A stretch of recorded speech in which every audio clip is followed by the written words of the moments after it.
What's Miles from Black Film and TV talking to Imani King regarding her role in the dinner party. So you're in this movie, it's playing at the festivals. It's gonna come out hopefully soon, whether it be in theaters or online. What led you to take on the role that you have? Yeah. Well, my inspiration of joining this project was one, my partner wrote it and directed it, and he pitched it to me. And it's a very topical film right now. It deals with things that we all know so very well. And so I was, craving to sink my teeth into something like this. And I also came on as a co-producer. And so just the overall hands-on involvement as well as the acting is what really attracted me to the project. Now, the role that you have, and you said, your partner wrote it. Did he write it with you in mind, knowing that the character is the character a person of color as opposed to just another character? Yeah, I think I was a major part of the inspiration for the role of Izzy. So he definitely wrote the character with me in mind, knowing that I could, bring this character to life. Mm-hmm. And just to explain it for those who are, have to look for the trailer and so forth, what is the short synopsis of it and what's your role? Yeah, so Dinner Party. Dinner Party is in the most basic foundation of how I can explain it is, if you met your childhood friends today, would you still fuck with them? And it's a very simple premise of that. And basically these group of friends from high school, these 5 group of friends get back together after like a 10-year reunion over the course of a dinner party with their significant others. And meanwhile, there's this really topical court case happening in the background. And this during this dinner party, and as the night unfolds, we start to discover more and more things about some bad happenings in the past of this friend group. Yeah, that's what Dinner Party is about. And my role, Izzy, she's not in the friend group. She's sort of the eyes and the ears of what's happening over the course of this night. She's like the fly on the wall, very intuitive, picking up on all the body language. And she's just she's that role that we all know so well. I know I've been that character who's just like the introvert in the room, or the intuitive spirit in the room, and I'm just like, yep, I clock that, I see that, That was going to lead to my next question. I always think that any time an actor takes on a role and they're reading their roles, they like to see themselves in that character. So what part of Izzy is you? I feel one, the obvious of just being a Black woman in a predominantly white space is very familiar to me.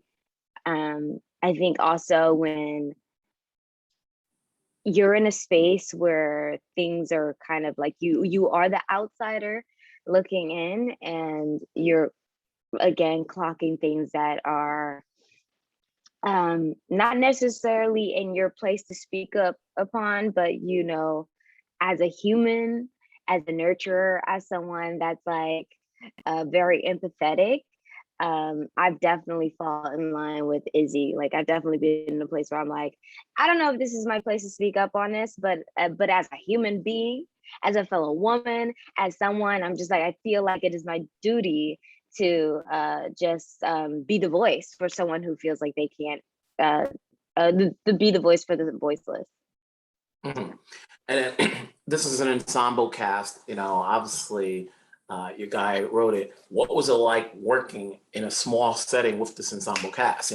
Was there a point, I guess when there's an independent film, I guess there has to be a point where everybody has to get along so that there's certain chemistry, especially since some of the characters are couples. Yeah. So yeah, like you said, it's an ensemble cast, and this is an independent film, and we made this film with grit and heart and blood and sweat and tears. And so knowing that we had to see this film through to the end.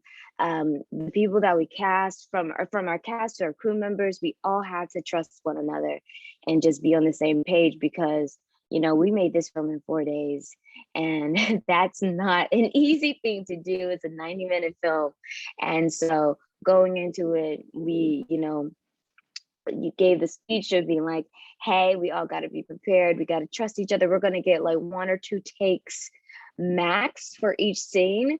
And so even when you feel like the camera isn't on you, you have to be present, because we're going to be floating and catching reactions.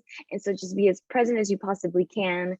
And we did it. And it was really, we were all very much there for each other. And again, 4 days, we had no choice. So we're very proud of the cast and the crew for just showing up every day, even when it felt very, very challenging. Mm-hmm. At this point right now, it's making its festival run. Is it going to go to theaters and so forth, or you don't know that yet?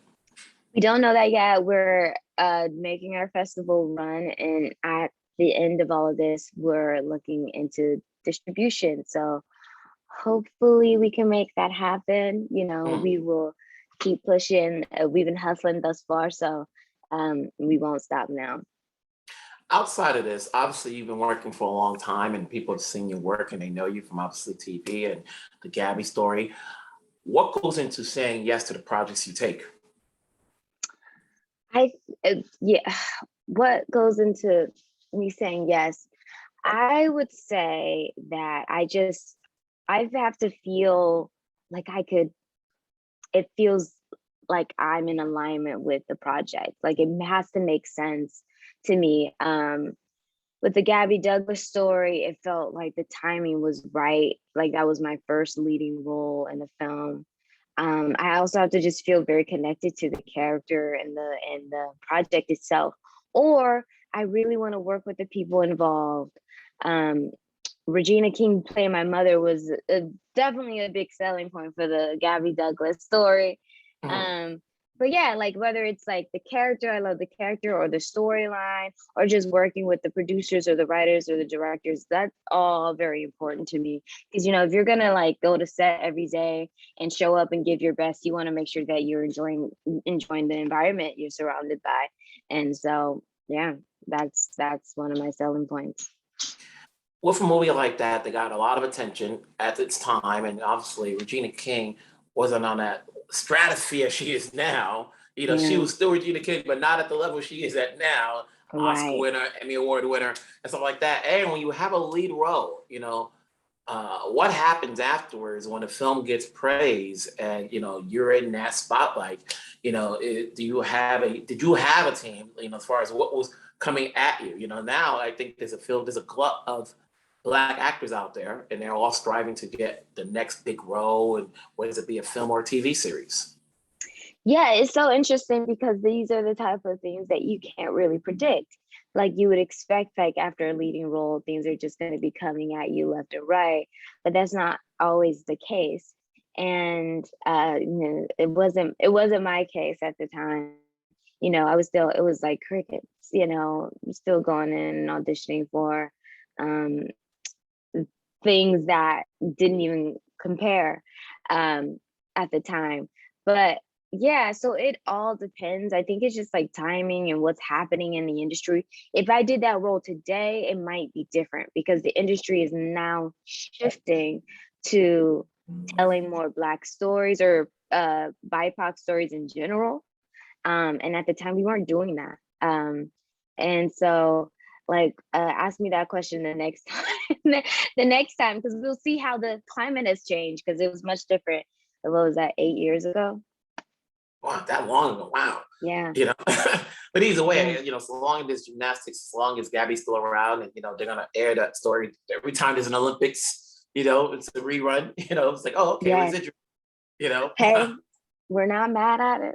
We're not mad at the residuals. Besides promoting this, the dinner party, what's next for you?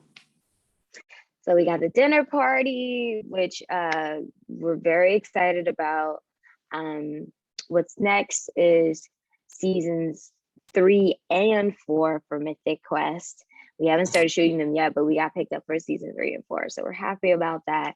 And just writing. Chris and I are also developing another feature film right now. So like we're talking about that while we're promoting dinner party. So the grind never stops, and yeah, we're making it happen out here. So yeah. So it's good that you have a day job with Mystic Quest, especially for 2 more seasons. That's plenty of time to get your visibility bigger and bigger. So that way, when you have other projects, more people are aware of it. So keep doing your thing. Obviously, we'll talk down the road when Mystic Quest season 3 comes out. Mythic Quest. Mythic. Mythic. Mythic Like Quest. mythical creatures. Yes, we will get it. So until then, I will see you later. And Thank you. You be. Take care. Thank you. Bye. Bye.